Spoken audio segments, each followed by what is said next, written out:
કે દિલ્હી પોલીસના યુનિફોર્મની ગુણવત્તા નબળી છે. મોબાઈલ ખોલીને મેં સ્કેન કર્યું, ઇનસફિશિયન્ટ બેલેન્સનો મેસેજ આવ્યો.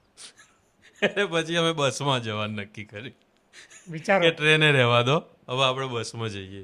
અને પછી તાત્કાલિક બાબુ ટ્રાવેલ્સની મજબૂત બસ બુક કરી. કોળો માર્યો ને તમે છે ને ગમે તેવા શું કહેવાય તીસમાર ખાં હોય ને તો હચમચી. ની જે બાઉન્ડ્રી હતી એ બાઉન્ડ્રીની બહાર લોકો આવવા લાગ્યા. કેનોટ પ્લેસ જે આપણે કહીએ છીએ, કનોટ પ્લેસ. આરએએફના જે ચીફ છે દિલ્હીના, એમણે પોતે એવું સ્વીકાર્યું કે આરએએફે આ આંદોલનની અંદર જે ક્રૂરતા કરીને એ હદ કરતા વધારે કરી. નમસ્કાર, આપ જોઈ રહ્યા છો સ્વમાન. હું છું આપની સાથે સાગર પટેલ. છેલ્લા કેટલાય દિવસથી વંદાઓનું આંદોલન દિલ્હીના જંતર મંતર પર ચાલી રહ્યું હતું. ધર્મેન્દ્ર પ્રધાનનું રાજીનામું અને આ તમામ બાબતો વિશે આજે આજના પોડકાસ્ટ આવો બેસીએમાં ચર્ચા કરવી છે. આપણી સાથે મારા કો ફાઉન્ડર દેવલ જાદવ છે અને સાથે સાથે ક્રાંતિ માર્ગ પર તમને જેમને જોવો છો એ પત્રકાર વિમિત છે. અમે ત્રણેય લોકો દિલ્હીના જંતર મંતર ગયા હતા. પહેલાં વાતચીત નહોતી થઈ કે અમે ત્રણે ત્યાં પહોંચી રહ્યા છે. ત્યાં પહોંચ્યા પછી ખબર પડી કે વિમિત પણ ત્યાં પહોંચ્યો છે અને જ્યોત્સના આહિર જે અત્યારે હાલ પણ દિલ્હી છે જ્યારે અમે શૂટ કરી રહ્યા છે. ગુજરાતથી આટલા પત્રકારો અમે ત્યાં હતા. ત્યાં શું શું જોયું, કેવી રીતે પહોંચ્યા, કયા પ્રકારનું કવરેજ કર્યું, આ તમામ બાબતોનું વર્ણન આજે અમે આ પોડકાસ્ટની અંદર કરીશું અને એકદમ અનફિલ્ટર વાતો આ પોડકાસ્ટની અંદર કરશું. વિમિત, સ્વાગત છે. અને દેવલનું તો સ્વાગત ના કરવાનું હોય કારણ કે મારો કો ફાઉન્ડર છે. તો સૌથી પહેલાં તો વિમિત સાથે વાત કરીશું કારણ કે દેવલને અમે જે વાત કરતા હતા એના પર આવીએ છીએ. વિમિત, પહેલાં તો ક્યારે ત્યાં નક્કી કર્યું જવાનું કે જંતર મંતર પર જવું છે અને શા માટે પહેલાં તો જંતર મંતર પર ગયો? સાગરભાઈ, હું પત્રકાર બન્યો એ પહેલાં મારું અંદરનો આંદોલનકારી જીવડો કહેવાય હું એ. અને આ જીવડાઓ એટલે કે કોકરોચનું જ આંદોલન હતું અને એ આંદોલનકારીઓ જ હતા બધા. કારણ કે એમને કંઈક પરિવર્તન લાવવું હતું શિક્ષણ જગતની અંદર. ઘણી વખત મને એવું થતું કે પત્રકારત્વ ફિલ્ડમાં આવ્યા પછી કે મારું એક્ટિવિઝમ થોડું ઠંડુ પડ્યું છે. તો ચલો એક વખત આંટો મારી આવીએ. અને મારું પત્રકારત્વનો મેં અભ્યાસ કર્યો એ બાદ પછી દિલ્હીની અંદર જે આંદોલનો જે થયા એની અંદર હું જોયું, નિહાળ્યું. એ પછી મારું પત્રકારત્વ વધુ નિખર્યું હોય એવું મને લાગ્યું. મને એવું હતું કે આ વખતે જઈએ, જોઈએ અને આ આંદોલન જે યુવાનો છે, જે જંજીત છે, ખરેખર એ બદલાવ લાવી શકે એમ છે ખરો. તો પછી આપણે ટ્રેનની ટિકિટ તો હતી નહીં, પછી ના છૂટકે અમારા પ્લેનની ટિકિટ બુક કરાવીને જવું પડ્યું. કોનું ફંડિંગ હતું તો એ પ્લેનની ટિકિટમાં જઈ આવ્યા? હવે એ તો ફંડિંગની તો વાત બહુ દૂરની છે. ફંડિંગ પર આપણે આખે વિસ્તૃત ચર્ચા હા, કરીએ. એ તો ચર્ચા વિસ્તૃત કરીશું. પણ પેલું કેવું ને, દેવું પીવું ને ઘી પીવું, આપણે દેવું કરીને ઘી પીવું, આપણે મોદીજી સંસદમાં બોલ્યા હતા ને, એટલે આપણે ઘી પીધું સમાન છે પ્લેનની ટિકિટ. દેવલ, ખાસ કરીને આપણે વાત ચાલતી હોય છે તે નવજીવનમાંથી તું આવ્યો અને હું બીબીસીમાંથી આવ્યો. વિમિતનું પત્રકારત્વ આપણે જોયું કે એક્ટિવિઝમ પ્રકારનું છે. આપણે હંમેશા ધ્યાન રાખીએ છીએ કે એક્ટિવિઝમ અને પત્રકારત્વ વચ્ચે ભેદરેખા હોય. એમાં તારો શું મત છે? એટલે જ્યારે પત્રકારત્વની વાત આવે ને તો એક્ટિવિઝમ અને પત્રકારત્વને હંમેશા અલગ રાખવું જોઈએ એવું મારો મત છે. કારણ કે એટલે આમ જોઈએ ને તો બંને પેરેલલ ચાલતી વસ્તુ છે, પણ એ બંનેની વચ્ચે એક પાતળી ભેદરેખા ને એ ના ઓળંગવી જોઈએ આપણે. જી જી. દિલ્હી અમે જે પહોંચ્યા એના વિશે વાત કરવી છે. અને હું ને દેવલ ક્યારના ચર્ચા કરી રહ્યા હતા કે દિલ્હી જવું જોઈએ. અને પછી છેવટે નક્કી થયું કે ના, દિલ્હી જઈ રહ્યા છે. તો આપણે દિલ્હી જવાની જે વાત હતી એના પર કે ભાઈ શું થયું, કેવી રીતે નક્કી કર્યું દિલ્હી જવાનું, એના વિશે કહે. તો પહેલા તો આપણે ટિકિટ બુક કરવા બેઠા હતા એ જ વાત કરવી પડે. જી. તો વાત એવી છે. ના, કહેજે તું કે કહું? ના, તું જ કહી દે. તો અમે અહીંયા જ ઓફિસમાં બેઠા હતા કે પછી ફટાફટ જવું છે. તો ખબર પડી કે વિમિત પહોંચ્યો છે. વિમિત કે જલ્દી પહોંચવાનું હતું એટલે જીવનમાં પહેલીવાર ફ્લાઇટ બુક કરીને પહોંચ્યો છું. એટલે પછી અમે નક્કી કર્યું કે ભાઈ આપણે ફ્લાઇટમાં જ જતું રહેવાનું. પછી અમે ટ્રેન ટિકિટ પહેલાં જોઈ, પણ ટ્રેનની ટિકિટ મળી શકે એવી શક્યતાઓ નથી ને પછી અમે કીધું કે ના, ફ્લાઇટ બુક કરવાની. પછી વિમિત અમે ફ્લાઇટ બુક કરવા માટે ખોલી વેબસાઇટ અને પછી આમ કરીને મોબાઈલ ખોલીને મેં સ્કેન કર્યું, ઇનસફિશિયન્ટ બેલેન્સનો મેસેજ આવ્યો. એટલે પછી અમે બસમાં જવાનું નક્કી કર્યું વિચારો કે ટ્રેને રહેવા દો, હવે આપણે બસમાં જઈએ. અને પછી તાત્કાલિક બાબુ ટ્રાવેલ્સની મજબૂત બસ બુક કરી અને પછી અમે બસમાં બેસીને આખી જવાના રાત કરી. બસનું મુસાફરી કરીને અમે સવારે દિલ્હી પહોંચ્યા. દિલ્હી પહોંચ્યા અને બસમાં કારણ કે જે પ્રકારના રોડ અકસ્માત, સાચું કહું તો મને બસ મુસાફરીથી ડર લાગે. એટલે પહેલાં અત્યાર સુધી નહોતો લાગતો, પણ હવે ખબર નહીં એવું થવા માંડ્યું છે. અને માંડ ફટાફટ પહોંચી જઈએ એવી આશા હતી. રાત્રે દેવલ બસમાં સૂઈ ગયો, પણ મને ઊંઘ નથી આવી. હવે દિલ્હી પહોંચ્યા, આખો જે માહોલ હતો એના વિશે વાત કરવી છે. અમારી પહેલાં વિમિત પહોંચ્યો. વિમિત, તે શું જોયું ત્યાં? હું જે દિવસે પહોંચ્યો 16 તારીખે, 17 તારીખે હું ગયો તો સંખ્યા થોડી ઓછી હતી. મને એવું લાગ્યું કે આંદોલન છે, વિખેરાઈ જશે, અને સંસદ માર્ચ કરવાની જે રીતે વાતચીત થઈ. કારણ કે આપણે ગુજરાતમાં એવા જ આંદોલન હા, જોયા. ગુજરાતમાં એ બધા અનુભવ આપણને હોય કે આંદોલનકારીઓનું શું છે એમ. તો મને એવું લાગ્યું કે વિખેરાઈ જશે. પછી જેમ જેમ સંસદ માર્ચની જે નજીકનો સમય આવ્યો, પછી તો ચાલુ જંતર મંતર ઉપર 5 વર્ષ, 3 વર્ષ, 4 વર્ષ આ બધા આપણે જોયું. એ આખું મેદાનની જે બાઉન્ડ્રી હતી, એ બાઉન્ડ્રીની બહાર લોકો આવવા લાગ્યા. કેનોટ પ્લેસ જે આપણે કહીએ છીએ, કનોટ પ્લેસ કહેવાય એને, ત્યાં સુધી ભરચક સાધન, વાહનો જે કંઈ પણ હતું એ બધા થોભી જતા હતા. અને એ મંજર આપણે નરી આંખે જોયો તો મને એવું લાગ્યું કે ખેડૂત આંદોલનનું પણ હું સહભાગી થયો હતો. પત્રકાર તરીકે નહીં, એક આંદોલનકારી તરીકે. એની કરતાં પણ મોટું આંદોલન આ કહી શકાય, આવું મારા મત મુજબ. દેવલે પણ આંદોલન ખેડૂતવાળું જે હતું એ કવર કર્યું હતું અને એના વિશે વાત કરીએ.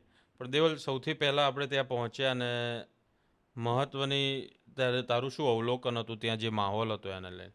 એટલે આપણે રવિવારે પહોંચ્યા હતા અને સોમવારે આ લોકોએ સંસદ સુધીની માર્ચનો કોલ આપેલો હતો.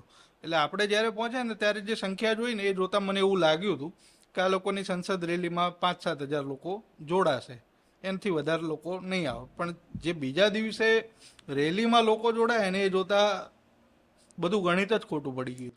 એટલે જનરલી ફિલ્ડ વર્ક જ્યારે કરતા હોઈએ છીએ ને ત્યારે ગુજરાતનું ખાસ કે ભાઈ હમણાં આટલા વાગ્યાનો ટાઈમ છે, આટલા વાગે રેલી નીકળશે, આમ તેમ.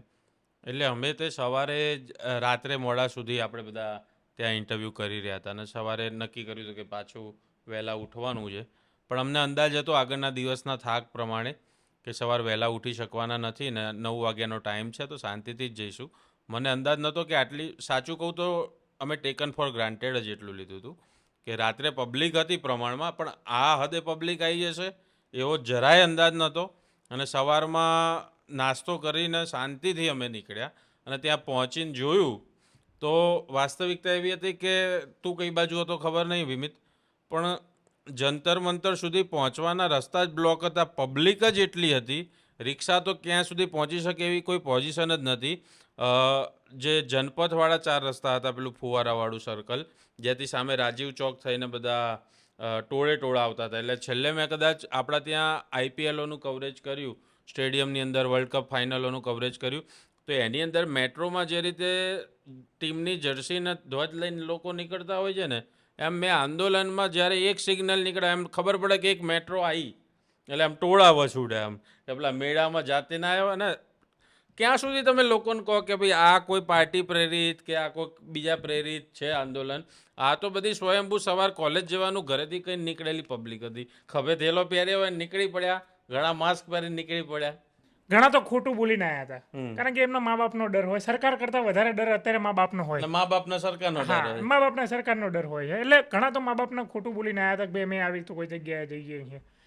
મારી સાથે મારા પત્રકાર સાથી, જે મારો એડિટર પણ છે, કેમેરામેન પણ છે, એ પણ આવ્યો હતો. પણ એના મમ્મી પપ્પા ડરતા હતા ચાહતના કે ભાઈ કંઈ થઈ ગયું તો. હું એને હિંમત આપતો હતો, ભાઈ કંઈ ચિંતા કરવાની જરૂર નથી, કશું ના કરે. પોલીસનું કામ શું હોય, એનું કામ સુરક્ષા કરવાનું. એ આપણને વધુમાં વધુ, કદાચ પત્રકાર છીએ આપણે, આઈ કાર્ડ ને એ બધું બતાવીએ તો આપણને કંઈ કરે નહીં, કરે તો પણ ડિટેઇન કરે એમ. એથી વિશેષ પોલીસ કંઈ કરી જ ના શકે.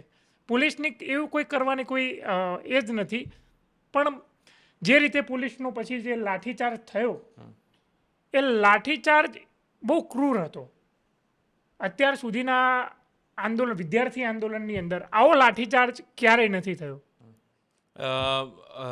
હું છે ને બેરિકેડ્સથી બહાર નીકળતો હતો અને એ વખત દેવલ ને વિકાસ જે અમારા સાથે હતા, કદાચ દૂર હશે મારાથી, અને ભીડની અંદર કારણ કે દિલ્હીમાં ઘણો સમય હું રહ્યો છું તો ખબર છે કે ફોન તાત્કાલિક નીકળી જ જાય, તમારે ધ્યાન રાખવું પડે, બાકી ચોરી થઈ જાય. એટલે હું મારો ફોન સાચવતો તો મારું ધ્યાન એક પોલીસવાળા પર પડ્યું અને પેલી જે લાંબી વાંસની લાકડી જે હોય એને આપણે શેરડીનો પેલો ઠાઠો કાપતા હોય ને એ રીતે એણે કાપતો હતો અને મેં ફટાક દઈને મોબાઈલ ખિસ્સામાંથી કાઢ્યો ને પેલા 2 પોલીસવાળા મને જોઈ ગયા અને એને આમ કવર કરી લીધો પેલા ઢાલની જેમ. એટલે જે સોશિયલ મીડિયા ઉપર ઘણું બધું આપણે જોયું એની અંદર એક આ પણ વિકૃત માનસિકતા પોલીસની, દિલ્હી પોલીસની આપણને જોવા મળી. મારો એક બહુ ખરાબ અનુભવ એ થયો, મારા કેવું જોઈએ કે ના કેવું જોઈએ. એક પોલીસકર્મી એક સ્ત્રીને હટાવવાના ભાગરૂપે એ જે રીતે અડપલા કરતો હતો એના સ્તન ઉપર હાથ મૂકતો હતો એમ, અને એ ફોટા પણ બધા વાયરલ થયા અને આપણે નરી આંખે આ બધું જોયું છે કે એક શારીરિક ક્રૂરતાની હદ તો એમને વટાવી લાઠીચાર્જ કરીને, પણ એ માનસિક વિકૃતતાની પણ, હા, માનસિક વિકૃતતાની પણ એમને હદ વટાવી દીધી હતી. બધા એવા નથી હોતા, પણ જે લોકો અમુક, તમે થોડું ડિફેન્ડ કરવાની પણ કોશિશ કરી કે ભાઈ પોલીસવાળાએ કેમ લાઠીચાર્જ કર્યો, પછી તમે એમ કીધું કે ભાઈ એ લોકો સતત ઊભા રહે છે એટલે એ લોકો ઇરિટેટ થઈ જાય. મારું એ જ કહેવું છે કે આ જે પોલીસ કર્મચારીઓ જ્યારે સતત રાજકીય રેલીઓના બંદોબસ્તમાં, નેતાઓના બંદોબસ્તમાં વર્ષો સુધી ઊભા રહે છે, બરોબર, ત્યાં કેમ આ લાઠીચાર્જ નહીં થઈ જતો? ત્યારે કેમ ઇરિટેટ નહીં થઈ જતા? ત્યારે તો 2-2, 3-3 દિવસથી તમારા બંદોબસ્ત લાગી જાય, ત્યારે અવાજ નહીં નીકળતો. આ તો ખબર પડી કે આ સામે આવીને તમને પડકાર નથી ફેંકવાના કે નથી મારવાના, એટલે આના તમારે બધી આખી જીવનની બંદોબસ્તની બધી જેટલી ક્રૂરતા હતી, જેટલી વિકૃતિ હતી, બધી આમના પર ઉતારી. શું કહેવું દેવલ? એટલે પોલીસે જે ક્રૂરતા કરી ને એ કરવાની એમને જરૂર નથી. આજે મેં એક રિપોર્ટ જોયો, હજુ એની સત્યતા મને નથી ખબર, પણ આરએએફના જે ચીફ છે દિલ્હીના, એમણે પોતે એવું સ્વીકાર્યું કે આરએએફે આ આંદોલનની અંદર જે ક્રૂરતા કરીને એ હદ કરતા વધારે કરી. હજુ આ રિપોર્ટ આખો મારે વાંચવાનો બાકી છે, પણ જો આવું કીધું હોય તો એમણે સાચું કીધું. અને નેમ પ્લેટ કાઢવાની શી જરૂરિયાત, અને કેવા વાહિયાત કારણો આપે લોકો. પત્રકારો પાછા એના માટે ઇન્ટરવ્યૂ કરી રહ્યા છે કે મારવા નહોતા જોતા, બરોબર, એમને વાગી ગયું, એ ખોટું વાગી ગયું, પણ તોય તે એ જ ઇન્ટરવ્યુની અંદર જવાબ શું આપે છે કે પેલો નેમ વેલક્રો ખરાબ છે એટલે પડી ગયું અને ભારના કારણે. આવા વાહિયાત જવાબ તમે આપો છો. અને આ જનરેશનને આ બાજુ પેલું લુખેસો નથી, આ બધી ભણેલી ગણેલી જેનજી પબ્લિક છે, અને આ લોકોને પેલા જે કોલેજના ને સ્કૂલના થેલા પહેરીને જ આવ્યા છે, અને આમને ભગતસિંહ ને આઝાદ ને ગાંધીજી કોણ હતા એ ખબર છે, આંબેડકર કોણ હતા એ ખબર છે. આ પેલું એલિયા ફેલિયા નથી કે બસો તોડવા નીકળી પડી હોય. આ ભણેલી ગણેલી પબ્લિકને તમે આ રીતે ઉલ્લુ બનાવશો? બિલકુલ. નેમ પ્લેટ કદાચ નીકળી જાય તો એક નીકળી જાય, આખા ગામની નીકળી કાફિલાની નેમ પ્લેટ નીકળી જાય. આના પરથી આપણે એવું સમજવાનું કે દિલ્હી પોલીસના યુનિફોર્મની ગુણવત્તા નબળી છે. હા, અને તાત્કાલિક એનું બજેટ વધારો, સારી નેમ પ્લેટ, સારા શું કહેવાય યુનિફોર્મ આપો, વેલક્રો સારી ક્વોલિટીના સુરતથી લઈ જાઓ. અને પેલા જે ખિલ્લી વાળા દંડાનું બજેટ હોય ને એ યુનિફોર્મમાં નાખો. ને ખિલ્લી વાળા દંડાની જરૂર જો નથી. કાઢવા માટે બજેટ ના હોય ને તો પકડ અમે આપીએ તો એનાથી નીકળી જાય. અને એ ખિલ્લી છે ને એ કાઢવી એ તમારા માનસિક વિકૃતાઈની નિશાની હતી. એ ખિલ્લી જે હતી ને શારીરિક માર તો હતો જ, પણ એ તમારી મગજમાં રહેલી વિકૃતાઈ હતી કે કોઈ વ્યક્તિને તમે જ્યારે તમારા જેટલી પાવરફુલ નથી શારીરિક રીતે, અને તમે કયા હદે તમે મારી શકો, લોકોના પેટમાં વાગી જાય ખિલ્લી. અને આખો ડેટાબેઝ છે ડ્રાઈવ પર, એક ભાઈએ તો આખું રિસર્ચ કરીને શેર જ કર્યું છે કે પોલીસની જ્યાં જેટલી વિકૃતાઈ હતી ને એના પર આખો વિડીયો. પણ તમે એક વિડીયો જોયો હોય તો લાઠી દંડા કેમ મારવામાં આવે? કારણ કે વિદ્યાર્થીઓ ભાગીને જતા રહે, ભાગી જાય, એમનો ઉદ્દેશ્ય એ હોય, પડી જાય એવો ઉદ્દેશ્ય હોય. એક પોલીસ કર્મી જે ભાગતો હતો એના વચ્ચે પગ અડાડીને પાડી દીધો. એટલે કેટલી આમ વિકૃત, આમ આનંદ કેટલો લીધો હશે વિકૃત, એટલે વિઝિબલ છે પાછું આ બધું. અને બીજી વસ્તુ સામે એવું લોકો કહી રહ્યા હતા કે પોલીસને ઇરિટેટ કરી રહ્યા હતા, આમ તેમ પોલીસના વાહનો કે પોલીસની સામે લોકો હુમલો કરી રહ્યા હતા. આ વાત વિશે તમારા બંનેના મત જાણો. એવું આપણે એક દ્રશ્ય એવું નથી જોયું. એક માત્ર દ્રશ્ય એવું હતું કે જ્યાં ઉશ્કેરાયેલા લોકો પોલીસની ગાડી આગળ આવીને ઉભા રહ્યા હતા, અને એમાં પણ એમના બીજા સાથીઓ હતા, એ લોકોએ એ જ વાહનને રસ્તો આપીને જવા દીધું. અને એ વર્ગ મોટો હતો રોકનારો પાછો. મેં એ દ્રશ્યો કરતા વિપરીત દ્રશ્યો મેં જોયા. પોલીસ જ્યારે નીકળે ને ત્યારે આંદોલનકારીઓ, જો સમજદાર આંદોલનકારીઓ હોય તાળીઓ પાડે, પછી નારા લગાવે, એ અંદર કી બાત હે, પુલિસ અમારે સાથ હે, એમ કરીને પોલીસ એ થોડી પીઘલે, થોડી પલળે, એના ભાવ જાગે એવી કોશિશ આંદોલન દ્વારા કરવામાં આવતી હતી. એટલે બીજા જે દિવસે આ બધો ઘટનાક્રમ થયો, પોલીસે માર્યા ને બધું, એના બીજા દિવસના જેટલા વિડીયો હતા એ વિડીયો આપણે જોઈએ તો લોકો ફૂલ લઈને પોલીસ જોડે જતા હતા કે તમે અમને માર્યા, થેન્ક યુ, હવે કોઈને ના મારતા. અથવા તમારા ઘેર બાળકો હોય તો એમને પૂછજો કે મેં આવી રીતે બાળકને માર્યું તો એમને કેવું લાગશે. અથવા સોરી ડિસ્ટર્બ કરું છું. મેચ જીતીને આવ્યા પછી પેલા ખેલાડીઓ કેવા આમ રસ્તા ઉપર હાલતા હોય ને પછી ચારે બાજુ ક્રાઉડ તાળીઓ પાડતા હોય, આ માર પડ્યા પછી જેમ પોલીસ વાળા ખેલાડીઓ હોય બરાબર, એમને પ્લે કરવા માટે મોકલ્યા હોય ને જીતીને નીકળ્યા હોય, આમ કોઈ જંગ જીતીને નીકળ્યા હોય એવી રીતે જતા હતા. અને જેને માર ખાધી એ તમામ વિદ્યાર્થીઓ તાળીઓ પાડતા હતા કે ભાઈ વાંધો નહીં, તમે એમને માર્યા, તમારા ઘરે પણ છોકરાઓ હશે, તમને શરમ નહીં આવી, કઈ વાંધો નહીં, પણ તો એ તાળીઓ પાડતા હતા. ખૂબ સરસ, ખૂબ સરસ. એમ એટલે બીજી વસ્તુ, આ બધાની વચ્ચે પોલીસિંગની વાત જ્યારે આવે ત્યારે મેં હમણાં જયપુરનો વિડીયો જોયો. જયપુર પોલીસે જ્યારે આંદોલનકારીઓ આંદોલન કરતા હતા ને તો એમને સંબોધ્યા અને પ્રેમથી કહ્યું કે ભાઈ આપણે દુશ્મન નથી, તમે આંદોલન કરો, અમે અહીંયા તમારી સુરક્ષા માટે ઊભા છે. તો આ એ પોલીસ કરી જ શકતી હતી ને, તો પેલા લોકો ત્યાં આંદોલન, પણ આમાં તો એવું હતું કે એમને ધમકાઈ દઈએ ને વેરવિખેર કરી દઈએ. જેમ જેનજીને આપણે અંડર એસ્ટિમેટ કર્યા હતા, આપણે વધારે કર્યા, આપણાથી વધારે જનરેશન ગેપ છે. અને લાઠી ચાર્જ કરવો, ટીયર ગેસ છોડવા, આ ક્યારે કરવું પડે? એ બિચારા તો શાંતિથી એમનો પ્રોટેસ્ટ કરતા હતા, એમની ઉપર આ બધું કરવાની શું જરૂર હતી? આતંકવાદીઓ તો નતા બેઠા હતા. અને ઓલરેડી તમારા અને મેઇન આપણને જે ડર લાગતો હતો ટોળાની અંદર કે ટીયર ગેસ આવે એટલે લોકો, કારણ કે આ બધા પેલા શું કહેવાય, ટેવાયેલા કે પેલા રોજે રોજ આંદોલન કરતા હોય એવા નતા, સ્વયંભૂ યુવાનો હતા.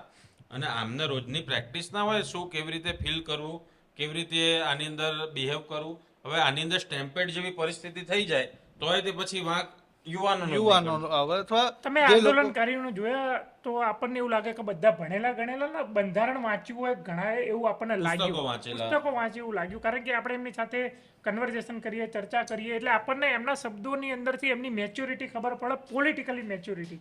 એ મોસ્ટલી અમે જેટલા લોકો સાથે મેં બાઇટ લીધી, એમની સાથે મેં ચર્ચા કરી, ઇન્ટરવ્યૂઝ કર્યા, બધાને એ જોવા મળ્યું. ખાસ કરીને ગુજરાતના વિદ્યાર્થીઓની અંદર આવા આંદોલનકારી બધું કેમ નથી નીકળતું? એનું કારણ છે કે બંધારણ એમને વાંચ્યું નથી હોતું, બરાબર. ખાસ કરીને, અને જેને બંધારણ વાંચ્યું હોય એ કેવા લોકો હોય? સરકારી નોકરીની તૈયારી કરનારા. એને ખબર છે કે વાણી અને અભિવ્યક્તિની આઝાદી છે, અને એ પણ ખબર છે શાંતિ અને શસ્ત્રો વિના એકઠા થવાની સ્વતંત્રતા છે, બધું જ એમને ખબર છે. પણ એની અંદર ભીતરથી એક ડર છે, સાલું આ બધું તો બરાબર છે પણ મને પકડી જશે પોલીસ તો પછી મને નોકરી નહીં મળે, સમજે. અને આમની અંદર એવો ડર નહોતો, કારણ કે આ તો જોઈ લેશું આપણે. ખાસ કરીને ગુજરાતની અંદર આટલા પેપર લીક થયા, આપણે કોઈક નેતાની અંદર માન લો કે યુવરાજસિંહ જાડેજાની અંદર આપણે બધું જોઈએ, એ આપણો તારણહાર. અહીંયા કોઈ જ તારણહાર નહોતો. અભિજીત દીપકે, સાંભળજો, અભિજીત દીપકે એને સરકાર અરે સેટિંગ કર્યું હતો, અભિજીત દીપકેનો મરો હતો, ત્યાંથી અભિજીત દીપકેની ઠાઠડી નીકળત. બોલો, એ ભલે આપણે બધાને અહીંયા દૂર બેઠા બેઠા આપણને એવું લાગતું હતું કે સીજેપી આ આંદોલનનું લીડરશિપ કરી રહી છે, સ્વયંભૂ. મેન દેવલે ચર્ચા કરી, પણ ત્યાં આંદોલનના દિવસે લાગે કે આ જેનજીઓનો કોઈ લીડર નથી, જેનજી પોતે જ લીડર છે. અડધા રીલ બનાવી રહ્યા છે, મીમ શેર કરી રહ્યા છે, અડધા સંસદ બાજુ જ નીકળી ગયા, અડધા કે ના નીટની ઓફિસે જઈએ, અડધા કે આ બાજુ જઈએ. એટલે આમાં દીપકે કંઈક કે અને આ બધા વંદાઓ કંઈક કરે એવું હતું નહીં, વંદા ચારે બાજુ ઉભરાઈ ગયા. આ રાજીનામા પછી દીપકેનું નિવેદન આવ્યું કે ભાઈ તમે મને હીરો ના માનશો, એક હીરો તમે પેદા કરીને આપણે બધા પસ્તાયા એમ. તો એની અંદર પણ એક આંદોલન પત્યા પછી એક મેચ્યોરિટી ખાસ કરીને ઉભરી નીકળીને બહાર આવી કે ભાઈ આ તો ખરેખર આમ અદ્ભુત નિવેદન કહેવાય એમ. હા, દેવલ કંઈક. એટલે અભિજીત દીપકે જ્યારે આની પેજ બનાવ્યું, સોશિયલ મીડિયા પેજ, ત્યારે એણે એવું એક કોમેન્ટ કરી હતી કે આ બધા વંદાઓ ભેગા થઈ જાય તો. અને પછી આજે કોકરોચ જનતા પાર્ટીના પેજે એને રીટ્વીટ કરીને એવું લખ્યું ને કે થઈ ગયું, મતલબ કે એમનો જે ઉદ્દેશ હતો એ પૂરો કરી લીધો. તમને શું લાગે સાગરભાઈ, આ ધર્મેન્દ્ર પ્રધાનનું રાજીનામું લેવામાં આવ્યું, શું ખરેખર ઉદ્દેશ્ય પૂરો થઈ ગયો? મારે તમારી પાસે વાત એવી છે કે જે સતત આપણા જે ગુજરાતના કલાકારો, અને શું કહી રહ્યો છે આસિફ, હા, અમાર કેમેરામેને જેમ પ્લસ અમદીશના પાર્થ જેમ કહે છે ને એમ અમારા કેમેરામેન મહત્વના છે. વાંગચૂકવાળી વાતે લઈશું જ.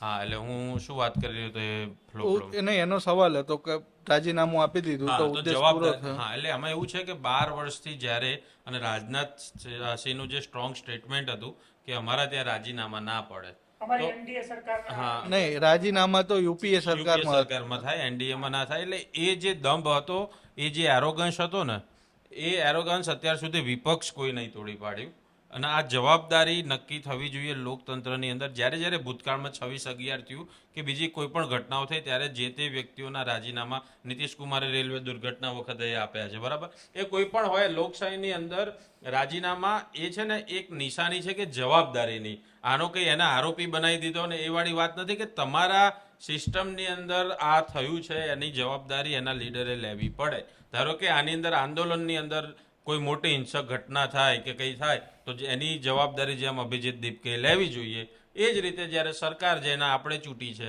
અને એની અંદર આ પ્રકારના પેપર લીક થાય ને આટલા લોકોના મોત થાય તો એની જવાબદારી જે તે નેતાએ જે તે મિનિસ્ટરે લેવી પડે આ એટલું જ અને આનાથી એવું થશે કે ભવિષ્યમાં જ્યારે જ્યારે કંઈ પણ ઘટનાઓ થશે તો નેતાઓને ખબર પડશે કે આ જે જેનજીઓ જેમને વંદાઓ ગણી રાખ્યા છે ને વંદા પછી ઉભરાશે ને તો ક્યાં ક્યાં ચડી જશે અને ક્યાં ક્યાં કઈડી જશે ને એનું કંઈ પ્રમાણ છે નહીં નક્કી છે નહીં વંદાઓ ગમે ત્યાં કાઢે એટલે આ વખતે થયું જેવું વંદા વિફર્યા અને ગંદા નીકળ્યા ખરો એટલે ધર્મેન્દ્ર પ્રધાન ગંદા એટલા માટે કહીશ કે જેમણે કરવું જોતું હતું એમને શિક્ષણ પ્રત્યે એ રીતે ક્યાંય ને ક્યાંય ભૂતકાળમાં એમણે પાછા આંદોલનો કર્યા હા એ તો એક્સ્ટ્રીમ લેવલના આંદોલનો હતા એ વિપક્ષમાં હોય ને ત્યારે એ બધું બધું યાદ ચાલતું આવે હોય એમ હા અને જે તારો મૂળ સવાલ હતો કે રેઝિગ્નેશનથી આંદોલન પૂરું થયું પણ એ લોકોની મૂળ 3 માંગો હતી એમાંથી એક માંગ જ હજુ સ્વીકારાઈ ને એટલે આગળના હજુ નિર્ણય આ લોકો શું લેશે એ હજુ નક્કી નથી હજુ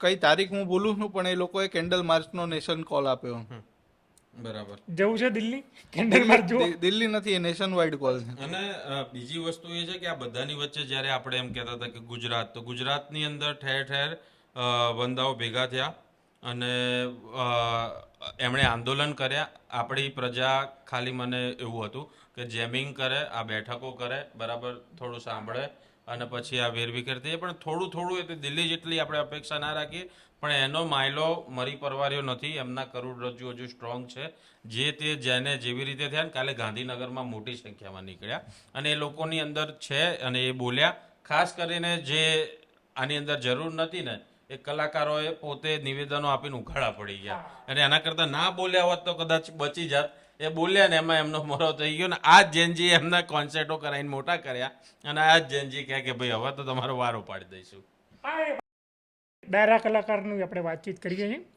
ડાયરા કલાકારો બોલીને પછતાયા છે આની કરતાં ના બોલ્યા હોત તો સારું હતું એમ જેન્જીસ લોકોએ જે રીતે આંદોલન કર્યું આપણે ગુજરાતની વાતચીત કરીએ છીએ ગુજરાતના જેન્જીઓ જાગ્યા આમાં કેવું હોય કે જેવો સંઘ એવો રંગ સંઘ ક્યાંથી મળ્યો હવે નવા સંઘ મળવાની આમ પદ્ધતિ અલગ થઈ જાય હવે સોશિયલ મીડિયાની રીલ ઉપરથી સંઘ મળો એમ કે તમારી ફીડમાં કેવી રીલ્સ આવે ગુજરાતની ફીડમાં પહેલાં નાચવા કૂદવાની રીલ્સ આવતી હતી હવે આપણા જેવા લોકો અહીંયા ગયા આપણે બતાવવા લાગ્યા કે ભાઈ સરસ ક્રાંતિ અહીંયા આવી કહેવાય તો એમની ફીડમાં એવી રીલ્સ આવવા લાગી ચાલો આ લોકો આવું કરી રહ્યા હાલો આપણે જઈએ એટલે જેએનયુ ડીયુ જામિયા મિલિયા ઇસ્લામિયા આના વિદ્યાર્થીઓ જે રીતે આંદોલન કરતા હતા એક પહેલ થઈ ગુજરાતમાં પહેલી વખત ભારતીય જનતા પાર્ટીના શાસનમાં પહેલ થઈ કે દિલ્હીની હવા ગુજરાતને લાગી હોય ગુજરાતના યુવાને લાગી હોય અને આંદોલનની ભૂમિકાની અંદર આવ્યા હોય જે રીતે જેએનયુને ગાળો દેવામાં આવી એ રીતે એવી જ રીતે આંદોલનો હવે ગુજરાત યુનિવર્સિટીના વિદ્યાર્થીઓ કરતા થઈ ગયા એટલે સીએ વખતે મેં 2018-19ની કદાચ વાત હશે એ વખતે મેં ગુજરાતમાં આ રીતે જ આ લોકોને નીકળતા જોયા છે વાત કરતા જોયા છે અને એ વખતે કરતા હતા પણ વચ્ચે એ પછી કોવિડ પછી લોકો પોતાનામાં વ્યસ્ત થયા અને એક અલગ પ્રકારનો માહોલ વિચિત્ર બન્યો બોલતા બંધ થયા હતા પણ ગુજરાત કારણ કે હંમેશા આંદોલનોનું શું કહેવાય કે એપી સેન્ટર રહ્યું જ છે ભૂતકાળમાં આઝાદીનું આંદોલન હોય કે કંઈ પણ તો અપેક્ષા તો આ રાજ્ય જોડે છે યુવાનોની વાત યુવાનોની જ વાત કરું છું અપેક્ષા તો આ રાજ્ય જોડે ઘણી છે અને કલાકારો જે જેટલી ભક્તાઈ કરી એની સામે બીજા એ નીકળ્યા જેમના વિડીયો વાયરલ થયા, બોલિવૂડ સુધી લોકોએ જોયા, એ પણ આપણે સામે જોયા. જિજ્ઞા વ્યાસનો વિડીયો જોયો, એ સિવાય બીજા એકલ લોકલ બધા કલાકારો હતા એ નીકળ્યા, બીજા 2-3 મળ્યા. ઘણા લોકોએ ફોટો નહીં પડાવ્યા હોય પણ આંદોલનમાં ચોક્કસ પહોંચ્યા હતા અમુક. હા દેવલ, આપણે હમણાં જે કીધું કે સીજેપીએ નેશન વાઇડ કોલ આપ્યો હતો, એ અત્યારે એમની ટ્વીટ આવી છે કે લોકો વિથડ્રો કરે છે. ગવર્મેન્ટે એમની બધી ડિમાન્ડ એક્સેપ્ટ કરી લીધી છે કે મેક્સિમમ જે વળતર મળવું જોઈએ, જે વિદ્યાર્થીઓ આત્મહત્યા કરી હતી એમને, એ આપશે સરકાર. બીજું કે જે એફઆઈઆર થઈ હતી અથવા થવાની હતી પ્રોટેસ્ટમાં વિદ્યાર્થીઓ ઉપર, એ પણ નહીં થાય એવી ખાતરી આપી છે સરકારે. અને બીજું, ભવિષ્યમાં થનારી પરીક્ષાઓ માટે કોઈ કમિટી બનાવશે સરકાર, એના માટે સીજેપીને સરકારે મળવા માટે બોલાવી, એવી એમણે એક ટ્વીટ કરીને જાહેરાત કરી. એટલે આ જાહેરાત આજે માંગ સ્વીકારીને વિમિત એની પરથી એક વસ્તુ આપણને, એટલે પોલીસની જે રીત હોય છે કે ભાઈ જે આંદોલનમાં ગયા હોય ને, હવે તો એઆઈ વાળા કેમેરા કે ઓટોમેટિક બધું આવી જાય, એની આઈડી વાઈડી આ તે, તો એને ફોન કરીને કે ભાઈ એ કેમ ગયા, ક્યાં ગયા હતા, એવું નહીં કેમ નહીં, તમે ગયા હતા, સમર્થન કરો છો, એટલે આટલું ખાલી કહીને પૂછે ને એટલે પેલો ગભરાઈ જાય કે સારું શું થશે આપણું. એટલે આ જે બધી ટેક્ટિક જે છે ને એનો જે મેન હતો એ પ્રશ્ન. હું આંદોલન કવર કરીને જ્યાં રોકાવાનો હતો ત્યાં પહોંચ્યો, ત્યાં યુએસએના નંબર ઉપરથી મને ફોન આવ્યો. જી, મને કે તમને શું લાગે છે આ આંદોલન ઓર્ગેનિક છે કે ઓર્ગેનિક નથી? મેં કીધું ઓર્ગેનિક છે. મને કે ભારત તેરે ટુકડે હોંગે આ ઓર્ગેનિક છે? મેં કીધું ભાઈ મેં તો એવું કંઈ સાંભળ્યું નથી. તો કે મોદીને ગાળો દેતા હતા, એ બધું ઓર્ગેનિક છે. મેં કીધું ભાઈ જો વિદ્યાર્થીઓ ગુસ્સામાં હોય તો એ એમની રીતે કંઈક કરે, પણ મને નથી લાગતું કે આ ઓર્ગેનિક ન હોય, આ ઓર્ગેનિક જ હતું. એટલે ક્યાંય ને ક્યાંય આવા જે લુખ્ખા તત્વોના છે ને, આ ભાડાના ટટ્ટુઓના, એ 500 રૂપિયા 200 રૂપિયા આપવા માટે બેસાડ્યા હોય કે ભાઈ તમારે આટલું મિનિમમ વેજીસ આપી દે, અને આવી રીતે ફોન કર્યા કરે. એટલે આવા ફોનથી ગભરાવાની જરૂર જરાય નથી.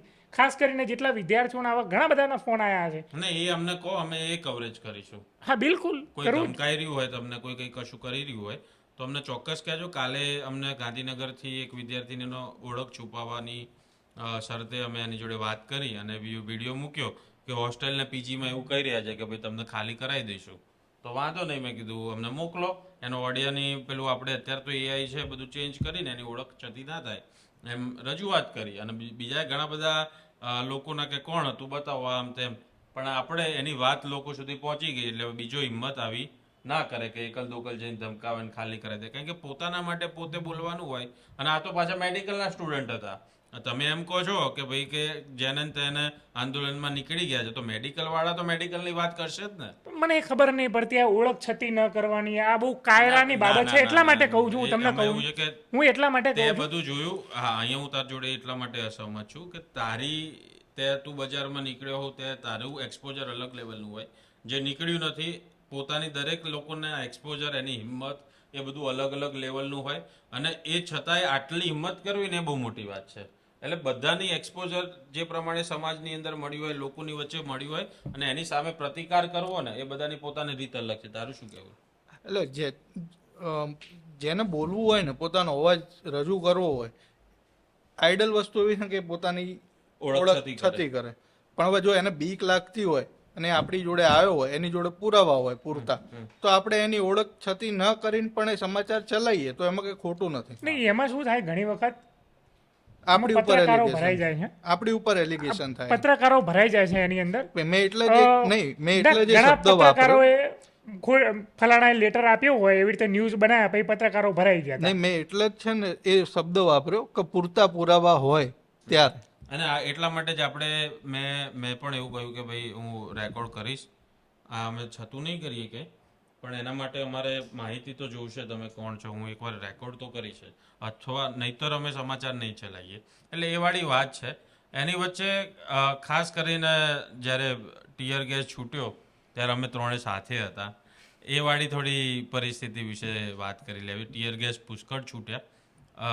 મારા શું કહેવાય, પત્રકારત્વ કરિયરની અંદર, કારણ કે કોવિડ આવી ગયું, કોવિડમાં તો ટીયર ગેસ છોડવાની સંભાવનાઓ નથી. ઓક્સિજન ગેસ છોડવાની જરૂર હતી, એ વખત ઓક્સિજન આપવાની જરૂરિયાત હતી. પણ આ બધાની પહેલી વાર જોયું. શું અનુભવ રહ્યો ટીયર ગેસનો? શું થયું હતું એ વખતે? સાલું આપણે આમાં થયું એવું કે હું અને આ બંને એક કેનોટ પ્લેસની અલગ અલગ દિશામાં હતા. એટલે ચાલુ વરસાદની અંદર આ તો જતા હતા સાગરભાઈ અને દેવલભાઈ પોતાના રૂમ ઉપર હોટલમાં. મેં ફોન કર્યો, મેં કીધું ચાલુ આ સંસદ કૂચ કરવાનું કહેતા હતા, સંસદ ભવન જવાનું, આ બધા જઈ રહ્યા છે. સાગરભાઈ શું વાત કરો છો? મેં કીધું હા. તો તમે કીધું તમે આવો આ જગ્યા ઉપર. તો એ લોકો આવ્યા, સાગરભાઈ બંને જેવા આવ્યા અને એવો તરત જ ધડાકો થયો, ટીયર ગેસ છોડ્યો અને પછી મેં એમનું ઇન્ટરવ્યૂ કર્યું. સાગરભાઈ ધડાકો કેવો લાગ્યો? કે બહુ જબરો ધડાકો હતો. કે ઠીક છે, આ બધી તો વાત છે, પણ ટીયર ગેસ જે રીતે છોડવામાં આવ્યા, સાલું આ કેવી પોલીસ આમ ટાર્ગેટેડ છોડવામાં આવતા એમ. આમ જ્યારે એમ કોઈ વ્યક્તિને આમ પતાવવાનો હોય ને, આમ એના છાતીમાં આમ એક વ્યક્તિ તો આપણે વિડીયોની અંદર પણ જોયું કે ઊંધો થઈ ગયો હતો. બરાબર, ચાલુ છે ને કે હા, એટલે આમાં તમારા કેમેરામેન એ કેવું કે આ ચાર્જિંગનું ને પ્લગ ભરેલો રાખવું એમ. હા, એવું અમે પછી વારંવાર પેલી સંસાધન વાળી વાત આવી જાય. હા, પછી અહીંયા લોકોએ કઈ નહીં, હા, લોકો એમ કહે કે પછી આ ગરીબના રોતડા બોરું હોય સંસાધન બદલી લો બેટરી બદલી દો ભાઈ. હા, એટલે પેલું અમારે બેટરી બદલવાની હતી. બરાબર, પછી હા આપણે વાત કરી રહ્યા હતા ટીયર ગેસ વાળી. એટલે ટીયર ગેસ પહેલી વાર એ રીતે અનુભવ્યો. અને કોવિડ દરમિયાન પબજી રમતા હતા ને એની અંદર બધા ગેસ છોડ્યા, પણ અસલી ગેસ છૂટે ને એટલે આમ આટલા વરસાદમાં દૂર પડ્યો હોય ને તો ગળામાં ને આંખમાં અને નાકમાં તરત ફીલ થાય. એ બધી ક્રાંતિ લાવી દેવી બધી રૂમમાં બેઠા બેઠા અને સોશિયલ મીડિયામાં બધી ઇઝી છે, લાંબા લાંબા લેખ લખી દેવા. બરાબર, અને પણ પછી ફિલ્ડ ઉપર જઈએ ને ત્યારે ક્રાંતિ રડાઈએ નાખે, ક્રાંતિ પછી માદાએ પાડી નાખે અને ક્રાંતિમાં દંડાય પડે. આપણને નહીં પડ્યા પણ પડે ખરા. નસીબ છે અમારા નહીં પડ્યા. અને અમે કદાચ એટલું બધું ચાલી ચાલીને થાકી ગયા હતા કે પછી છેલ્લે જ્યારે પુષ્કળ દંડા પડે ને ત્યારે અમે ઘટના સ્થળે નહોતા. એટલે હવે આ બધી વાતની વચ્ચે ક્રાંતિની જે વાત આપણે કરી એમાં મારે એ જાણવું છે કે આખી વાતની અંદર જે આપણા આંદોલન, જે આપણું જે સ્વાતંત્ર્ય આંદોલન હતું એની અંદર એક વર્ગ ધારો કે ગાંધીને સપોર્ટ કરતો, એક ભગતસિંહને, એક આંબેડકરને, નહેરુને કે પછી બોઝને કે અલગ અલગ લોકોને સપોર્ટ કરતા હશે. અત્યારે આંદોલન થયું ત્યારે ખબર પડી કે આંદોલનની અંદર બધા જ ક્રાંતિકારીઓ રેલેવન્ટ હતા. એ ગાંધી હોય તો ગાંધીની એ રીત હતી, ભગતસિંહની એ વાત હતી, આંબેડકરની એટલી જરૂરિયાત હતી. બધા જોડે અલગ અલગ બેનર હતા. અને યંગ ગાંધીના બેનરો આપણે જોયા કે એક ભાઈ યંગ ગાંધીના બેનર લઈને નીકળ્યો તો લોકોના હાથમાં ભગતસિંહની જેલ ડાયરી હતી. તારું શું કહેવું દેવલ? એટલે કોઈ પણ આંદોલન હોય તો એમાં ગાંધીની એટલી જ જરૂર છે ને ભગતસિંહની એટલી જ જરૂર. એટલે બે આપણે આમ જોવા જઈએ ને તો ગાંધીજી અહિંસાના પૂજારી હતા અને ભગતસિંહનું એવું કહેવું હતું કે બદલાવ તો ક્રાંતિથી જ આવે. અને આપણે બે રસ્તા આંદોલનની અંદર જોયા. ક્રાંતિ એટલે એ લોકો રસ્તા ઉપર એવી રીતે નતા ઉતર્યા કે લોકો મારીશું ને એવું કરીશું, પણ એ લોકો અડગ રહ્યા. અને આંબેડકરના એજ્યુકેશન વાળી વાતે જોઈ જેના કારણે લોકોમાં સેન્સ આવે કે શું કરવાનું છે શું નહીં કરવાનું. અને જ્યારે સોનમ વાંગચુક આમાં જોડાયા એમણે એવું કીધું કે હું ઉપવાસ કરીશ. હવે આ ઉપવાસની વાત આવે ને એટલે આપણને જનરલી ગાંધીજી યાદ આવે કે ગાંધીજીએ જે આઝાદીની ચળવળમાં ઉપવાસો કર્યા કાતે. હવે એને તમે જોવા જાઓ ને તો ગાંધીજીએ અંગ્રેજો સામે જેટલા ઉપવાસ કર્યા હતા ને એના કરતા વધારે આપણા દેશના લોકો સામે ઉપવાસ કર્યા હતા એમણે. સોનમ વાંગચુકનું જો કદાચ એ ના હોત, વચ્ચે ના આવ્યા હોત તો આ CJPના પાંખિયા વેખાઈ ગયા હોત, શરૂઆતથી જ વિખાઈ ગયા હોત. સોનમ વાંગચુકે એક ચાર માપ્યો આંદોલનની અંદર. એમને લગભગ 22મા કે 20મા દિવસે એમને ઉપાડી ગયા હતા. 20, 21, 22મા દિવસે પોલીસ ઉઠાઈને લઈ ગઈ હતી, ટીંગા ટોળી કરીને લઈ ગઈ હતી. જાણે કોઈ લાશને ઉપાડતા હોય ને આમ સફેદ કાપડમાં, સફેદ કપડાની અંદર લઈ ગઈ. સોનમ વાંગચુકે અમુક શરતોના આધીન છેલ્લે ઉપવાસ એમને તોડવો પડ્યો. એની અંદર ક્યાંય પણ એ માંગ નથી કે ધર્મેન્દ્ર પ્રધાનનું રાજીનામું આપવું જ પડશે. એમાં એવું હતું કે સરકાર વિચારશે આ બાબત ઉપર એમ. ત્યારે વિદ્યાર્થીઓ વાંગચુકના વિરોધમાં આવી ગયા હતા કે ભાઈ તમે ઉપવાસ છોડી દો ભાઈ સાહેબ, અમારે તો રાજીનામું જ જોઈએ. એટલે તમે ગમે તે ગાંધી બિહાડશો, ગાંધી પોતાની વિચારધારાથી પોતાના શબ્દોથી ભટક્યો તો ગાંધીને લાત પડશે. અહીંયા વિદ્યાર્થીઓ એ રીતે હતા કે ભાઈ રાજીનામું તો અમારે મસ્ટ, એ તો જરૂરી છે. તમે એની સિવાયની વાત કરતા હોય તો રહેવા દો પહેલા, તો તમે ઉપવાસ ખોલી દો, અમે તમારી સાથે છીએ. નહીં, પણ આખા આંદોલનનો જે ટર્નિંગ પોઈન્ટ હતો એ જે વાંગચુકને પોલીસે ઉપાડી લીધા ને એ હતો. એની પહેલા આંદોલનમાં લોકો જોડાતા હતા, બહુ ઓછી સંખ્યામાં જોડાતા હતા, પણ જે આખા દેશમાં એની પ્રતિક્રિયા આવવાનું ચાલુ થઈને બધા જે જોડાવાનું થયું ને, એ ટર્નિંગ પોઈન્ટ વાંગચુકની અટકાયત કહો તો અટકાયત ને એની હોસ્પિટલ અંદર બે ટર્નિંગ પોઈન્ટ હું કહી શકું. એક તો વાંગચુકનો ઉઠાઈ ગયા એટલે અમુક વિદ્યાર્થીઓને એવું લાગ્યું હશે કે ચાલો વાંગચુક જેવા વાંગચુકનો ઉઠાઈ જતી હોય પોલીસ તો અમને ઉઠાઈ જાય. બીજો ટર્નિંગ પોઈન્ટ એ હોય આમાં મિશ્ર પ્રતિસાદ કે વાંગચુકનો ઉઠાઈ ગયા, ચાલો આવું થયું એની સાથે, ચલો આપણે પણ જઈએ. એટલે એક સાથે બે પ્રતિક્રિયા એક સાથે ભેગું થયું આખું આ. પણ ધીરે ધીરે જે આંદોલને એનું વિકરાળ સ્વરૂપ ધારણ કર્યું, જે દિવસે સંસદ માર્ચ કરવાની હતી 20 તારીખે મને યાદ છે ત્યાં સુધી, એ દિવસે જે આંદોલનકારીઓ આવ્યા હતા બોસ, મને એવું હતું કે ચાલો નેપાળવાળી ને બાંગ્લાદેશવાળી અહીંયા ના થઈ જાય. અને એ વસ્તુ મારે બે વસ્તુ તારી વાત સાથે હું મારે ક્લેરિટી જોઈએ છે. એક તો જ્યારે લોકો કહી રહ્યા છે ને નેપાળવાળી, બાંગ્લાદેશવાળી કે કોઈ પણ વાળી, એ આપણા દેશમાં તો ના જ થવું જોઈએ, કારણ કે આપણો દેશ છે ભારત. આ દેશની પરંપરા છે અલગ અલગ પ્રકારના આંદોલનોની, એની અલગ અલગ રીત છે. કોઈ પણ વાળી આપણા ત્યાં ના થાય એ માટે હંમેશા એટલું બધું આવશ્યક છે, કારણ કે જ્યારે કશાક વાળી થાય ને ત્યારે આંદોલન પૂરું થઈ જાય. એક જ વાળી થવી જોઈએ, લોકશાહી વાળી થવી જોઈએ. બસ લોકશાહી વાળી એ જ સિવાય. અગત્યનું. અને બીજી વસ્તુ ખાસ કરીને સ્વાતંત્ર્ય સેનાનીઓની વાત થતી હતી. તે કહ્યું કે ગમે તે ગાંધી હોય લાજ પડે, બરાબર, એ તારું ગાંધીને જ કહેવાના સંદર્ભમાં નહોતું, પરંતુ આટલી વાતે તમે ગાંધી સિવાય કોઈ પણ સ્વાતંત્ર્ય સેનાની વિશે બોલી જાઓ ને તમે કોઈ પણ, તો તમારું મોબ લિન્ચિંગ થઈ જાય એવું લખીને આપું.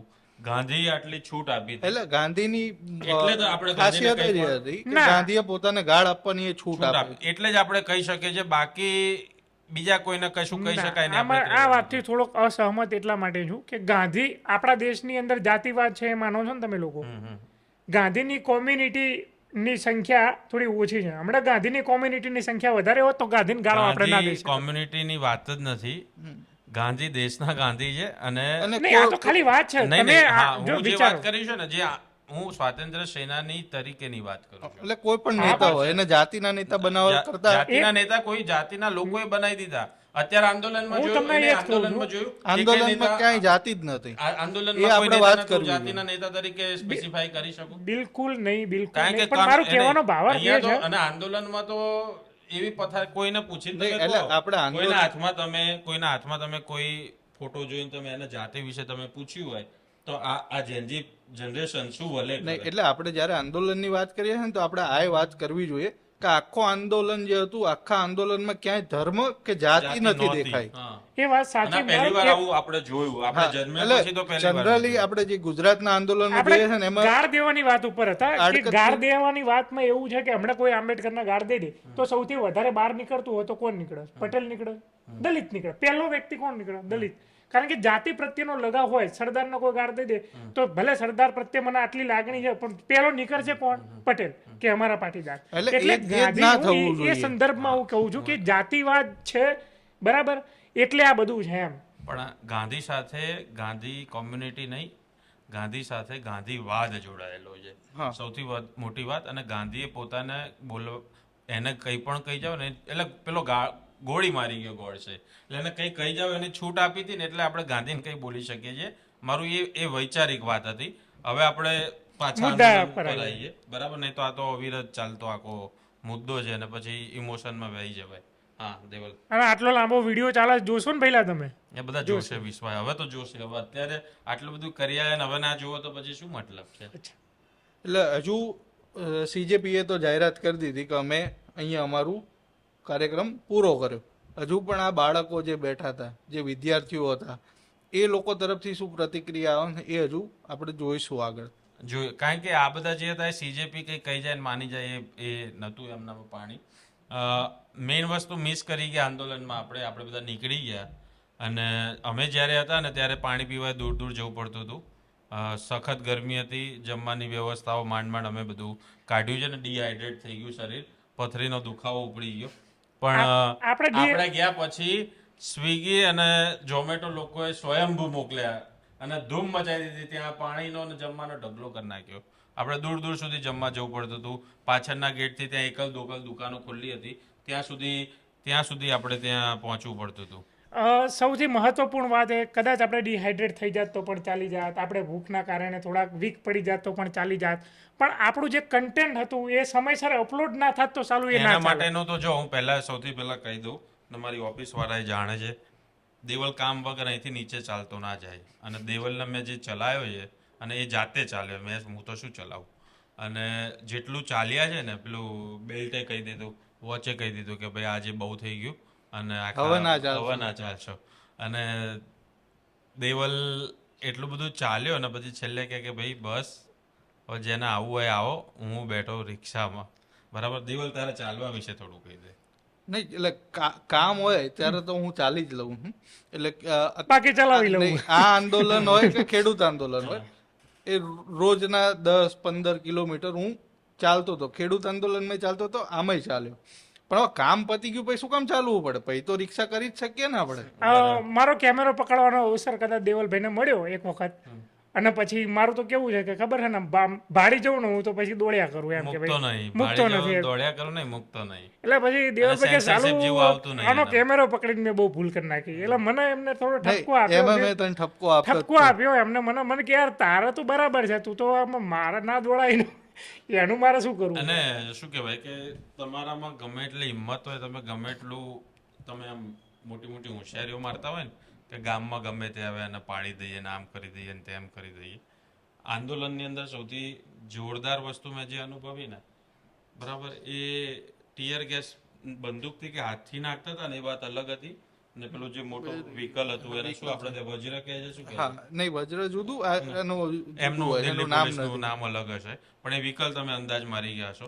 અને એની અંદર 6 નોઝલ હોય, એમાંથી એક નોઝલમાંથી આમ ટીયર ગેસ નીકળે ને એનો જે અવાજ આવે ને, અને એ જ તમારા માટે ટીયર એટલે ગેસ. તમે જો પેલા યુદ્ધના મેદાનમાં ટેન્કનો અવાજ ના સાંભળ્યો હોય ને, અને પહેલી વાર આ અવાજ સાંભળો ને તો તમને એવું જ લાગે ગોળો માર્યો હોય. કે ગોળો માર્યો ને, તમે છે ને ગમે તેવા શું કહેવાય તીસમાર ખાં હોય ને તો હચ મચી જ જાઓ. મારા હાથમાં હું સેલ્ફી વિડીયો લેતો હતો ને, આમ તો મારો હાથ ધ્રુજતો હતો. અને જેવો બરાબર. અને આ પહેલું આંદોલન નહોતું અને તેમ છતાં ધ્રુજતો હતો. એટલે કોઈ એમ કે ને આપણને બીક નહીં લાગતી ને આપણે તો આમ કરી દઈએ ને તેમ કરી દઈએ. એટલે એ અનુભવો ને નહીં, ત્યારે આપણે કાપો. આપણે 3 ઊભા હતા, ટીયર ગેસ નો સેલ આવ્યો એટલે કોઈ પણ ઊભું હોય, જેવું ખબર પડે કે ટીયર ગેસ આવે એટલે પહેલી પ્રતિક્રિયા ભાગવાની જ હોય. ભાઈ. આપણે આપણે શૂટ કર્યું બધું બરાબર, પણ જ્યારે ટીયર ગેસ છૂટ્યો ને ત્યારે તો આપણે 3 ભાગ્યા જ હતા. અને એ તમારું પેલું હ્યુમન નેચરની બેઝ પેલો છે કે ભાઈ તમે ભાગો જ. અને લોકોએ ભાગતા હતા. બરાબર. અને મહત્વની વસ્તુ હતી કે વરસાદ પડતો હતો એટલે કદાચ એની તીવ્રતા ઓછી લાગી.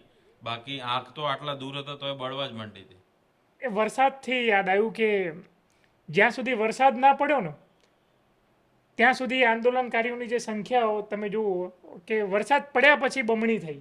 અને એ થોડા ઉશ્કેરાયેલા હતા ને થોડા ઠંડા પડ્યા, મજા લેવા લાગ્યા. પણ વંદાઓ તો વરસાદમાં જ બહાર નીકળે. હા, એ વાત સાચી. બરાબર. દેડકા વંદા બધાને કેવું હોય કે વરસાદ પડે એટલે મજા આવે એટલે વોશ બેસિન માંથી નીકળે ને ઘરના ખૂણામાંથી નીકળે. આ વંદાઓ ને તો ઉપરથી વરસાદે મોજ કરાવી દીધી. મોજ કરાવી. અને પછી તો જે ફોર્મમાં આયા આરએફ ની ગાડી આવે ને તાળીઓ પાડે પેલા કે એક ટીયર ગેસ કે એક બીજો કે નહીં, આ એક જણા કે ભાઈ હજુ સુધી ફોડ્યો કેમ નથી, ફોડ કે નહીં, આ આંદોલનની વાતમાં બિહારને ના ભૂલાય આપણે. બિહાર વાળાનું એમનું અલગ જ એનો છે. અલગ જ છે ભાઈ. ટીયર ગેસ લાયા નહીં ક્યાં કરતે હો યાર. રેન ડાન્સ કોઈ કરી શકે અને આટલા બધા જે વોટર કેનન ની અંદર રેન ડાન્સ કરી જાય એ બિહારી જ કરી. બિહારી કરી જાય એટલે આફતમાં અવસર. આપણા ત્યાં અત્યારે આફત આવી છે. આપદા કો બરોબર, અવસર સમજે મિત્રો. આ બધી વરસાદી પાણી ભરાયા છે પણ એ બધાને ખબર પડે આ બધા જ આ વંદાઓનો વિરોધ કરતા હતા અને એમના ઘરમાં પાણી આયા અને ઘરમાં વંદા ઘૂસી ગયા ને ત્યારે ખબર પડી કે ના ભાઈ તકલીફ તો પડે છે. કારણ કે વોટ તો એમણે જાતિ જ્ઞાતિ ને ધર્મના નામે આપ્યા છે.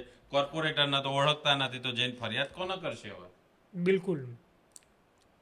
તો આ બધી સરસ મજાની વાતચીત કરી અમે. છેલ્લે સાગરભાઈ વાત એ છે કે સરકારે છેલ્લે રાજીનામું લીધું છે ધર્મેન્દ્ર પ્રધાનનું.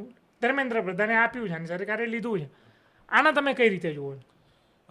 પહેલા પણ જેમ મેં કહ્યું એમ કે મારા માટે સૌથી મહત્વનું એ હતું કે લોકશાહીની અંદર કારણ કે એક વાત હતી કે હવે તો કોઈ બોલે તો પૂરા થઈ જાય. બરાબર છે. બોલવું ના જોઈએ. જેનજીઓ શું કરી શકવાના એનો એક ભાગ હું પણ હતો કે આ બધા ઓનલાઈન પોસ્ટ કરીને બધા ઘેર જઈને ખીચડી કહીને હોઈ જાય. પણ આ જ જેનજીઓએ કરી બતાવ્યું કે જવાબદેહી નક્કી થવી જ જોશે. કોઈ પણ જે હોય 12 વર્ષની અંદર જે સરકારનો દંભ હતો, રાજનાથસિંહના જે સ્ટેટમેન્ટની પહેલા પણ આપણે અનેકવાર વાત કરી કે રાજીનામું તો ના જ પડે, બરાબર. એ ઈગો જે છે એ તૂટ્યો આની અંદર.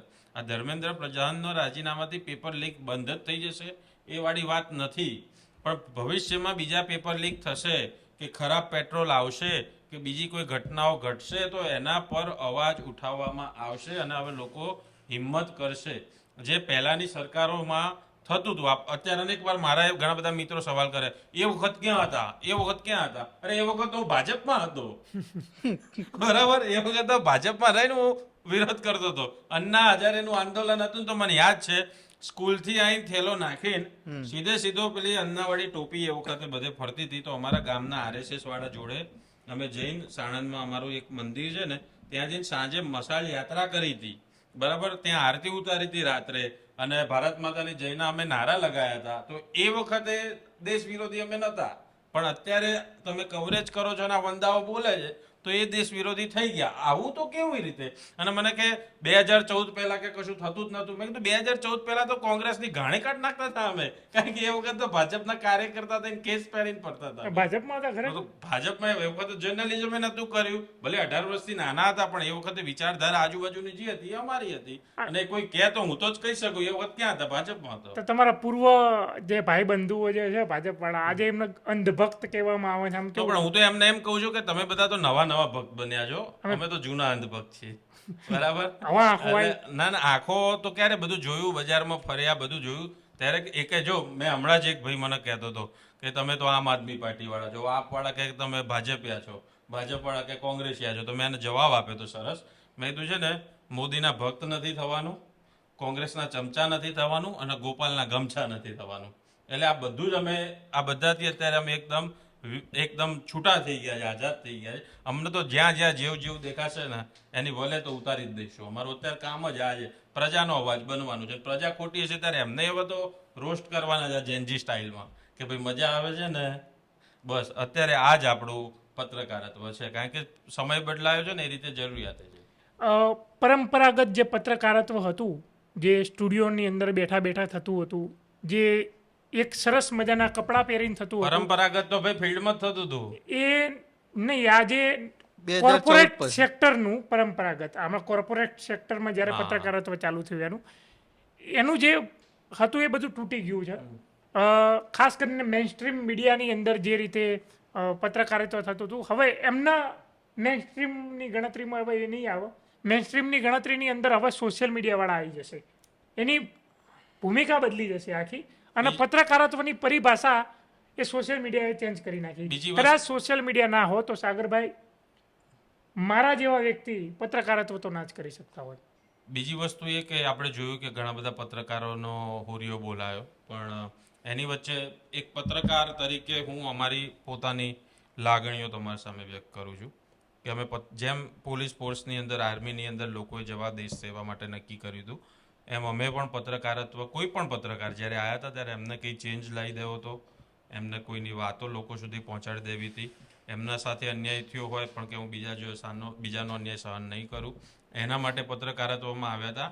પણ પછી અહીંયા આવ્યા પછી, કારણ કે બેકઅપમાં પત્રકારને બીજું કંઈ આવડતું જ નથી, એને માઇક લઈને બજારમાં ફરતા ને જર્નલિઝમ કરતા જ આવે. પણ ધીમે ધીમે જે ચેન્જ આવ્યો કોર્પોરેટ મીડિયાનો, જેમ તે વાત કરી એમ, એ મીડિયાના એ દરમિયાન એમના લગ્ન થયા હશે, એમના બાળકો આવ્યા હશે, એમના ઘરના EMI ચાલુ થયા હશે. આ બધાની માયાજાળની વચ્ચે બીજો કોઈ બેકઅપ હોવાના ન કારણે એમને એ જોબ ચાલુ રાખવી પડી. કારણ કે પત્રકારને તો હજુ પત્રકારત્વ કરવું છે, સ્ટુડિયોમાં બેસેલા એન્કરોને તે થોડું ઘણું કરવું છે, પણ એમને જે સ્ક્રિપ્ટ સોંપી દેવામાં આવી છે એના કારણે નથી કરી શકતા. એમની જોડે હવે એક ઉંમર પછી બીજું કંઈ કરી શકવાનો ઓપ્શન નથી, માટે એમને એમની જોબ બચાવી રાખવી છે, એમના EMIના હપ્તા બાઉન્સ ના થાય, આ બધી ચિંતા કરવી છે. એટલે કોઈ પણ વ્યક્તિ હોય આપણે એની ઉપર એટલા ક્રૂર ન થઈ જઈએ જેમ પોલીસ જે વિદ્યાર્થીઓ પર ક્રૂર થઈ એના સામે અવાજ ઉઠાવ્યો, એમ આ વિષય પણ એટલા માટે જ બોલવું જરૂરી છે કે એ આપણે ભવિષ્યમાં એ પ્રકારની ઘટના ન થવી જોઈએ. અને આની ઉપરાંત હું એમ કહું છું કે જે કલાકારો નથી બોલ્યા ને, મને આ વખતે એમના ઉપર એટલો ભયંકર વાળો વાંધો એટલા માટે નથી કે અપેક્ષાઓ આપણે રાખીને બેસી ગયા હતા ને, બરાબર, આપણે એમને મોટા કરે ને આપણને અપેક્ષા જેવી શું કરવાથી કે આ બધા બોલશે, બરાબર છે.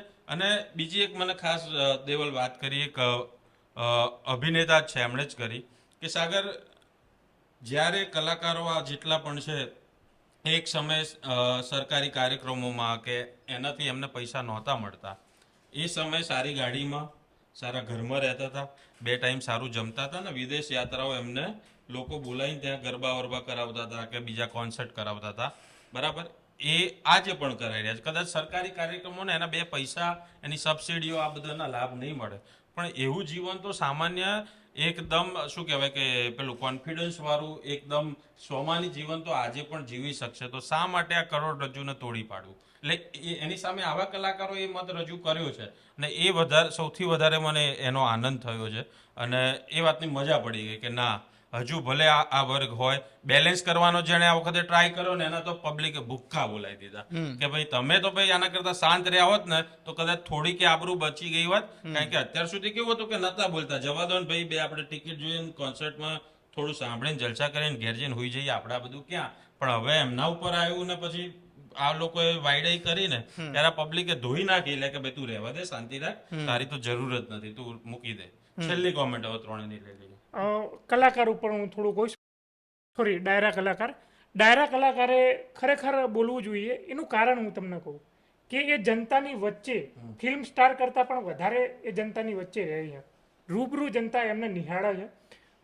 ભૂતકાળના બલિદાનોની વાતચીત કરે છે, પણ વર્તમાન સ્થિતિમાં જે થઈ રહ્યું છે ત્યાં એ ચૂપ્પી રાખે છે. તો એ તમારો કલાકાર નથી. હું નથી માનતો એ આપણો કલાકાર હોઈ શકે. એ કલાના પ્રસૃત એ કરતો હોય એના કલાકાર કહેવાય.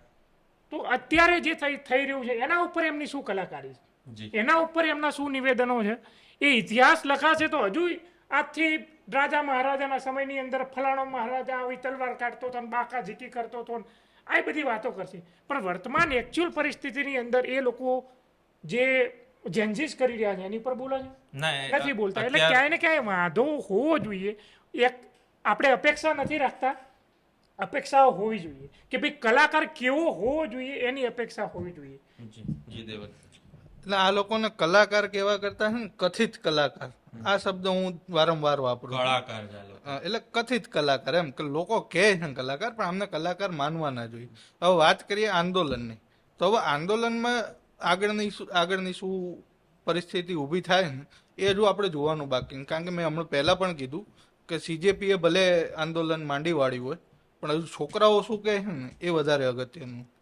અને મારી છેલ્લી વાત કે કદાચ આ જ વાત આપણા ગુજરાતના સંદર્ભમાં કહીએ તો કદાચ આ આંદોલનની અંદર મેઘાણી ગયા હોત ને તો કદાચ એમની એ શૌર્ય ગાથા આ જેનજીઓની મેઘાણીએ પણ લખવી પડત અને એના વિશે કવિતા લખત અને કદાચ એ જ સમજી શક્યા હોત. કારણ કે જેટલી ચારણ કન્યા મહત્વની હતી એટલા જ આ જેનજીઓ હાલના સમયમાં, સાંપ્રત સમયમાં જેટલી ચારણ કન્યા અગત્યની હતી ને એટલા જ અગત્યના વંદાઓ હતા, એટલા જ અગત્યના વંદાઓ હતા અને આ જેનજી હતા. બસ એ જ વાત છે. તમારા જે કંઈ પણ મંતવ્ય હોય એ કોમેન્ટ બોક્સમાં જરૂરથી જણાવજો. અમારા અથાગ પરિશ્રમ, બરાબર છે, એને લઈને અમે પહોંચ્યા હતા. અમારા જે અનુભવો હતા એ અમે રજૂ કર્યા અને આ બધાની વચ્ચે લિમિટેડ સંસાધનો સાથે, લિમિટેડ સંસાધનો વાળું પેલું એ તો ગઈ જ નાખીએ છીએ અમે છેલ્લે, એ અમારું પેટન્ટ છે.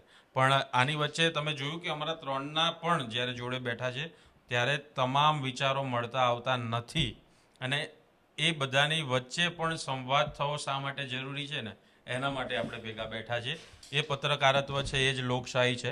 એટલે મત તમારા અલગ અલગ હોઈ શકે પરંતુ સંવાદ એ હાલના સમયની સૌથી વધારે જરૂરિયાત છે.